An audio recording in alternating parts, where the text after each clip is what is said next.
আপনি কি মার্কিন যুক্তরাষ্ট্র এবং বাংলাদেশের মধ্যে প্রস্তাবিত প্রতিরক্ষা চুক্তি, বিশেষ করে general security of military information agreement GSOMIA এবং অ্যাকুইজিশন ক্রস সার্ভিসিং এগ্রিমেন্ট আকসা চুক্তি সম্পর্কে বিস্তারিত আপডেট দিতে পারেন?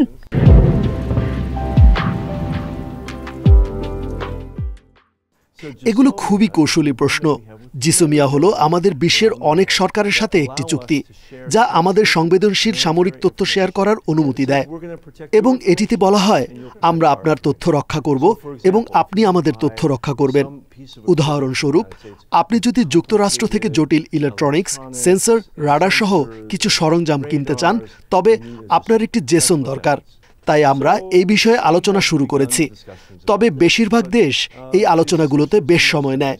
আকসা একটি অত্যন্ত জটিল সামরিক চুক্তি যা বাংলাদেশি সামরিক বাহিনীকে আমাদের সেবা প্রদান করতে দেয় এবং তারা আমাদের সামরিক বাহিনীকে সেবা প্রদান করতে পারে।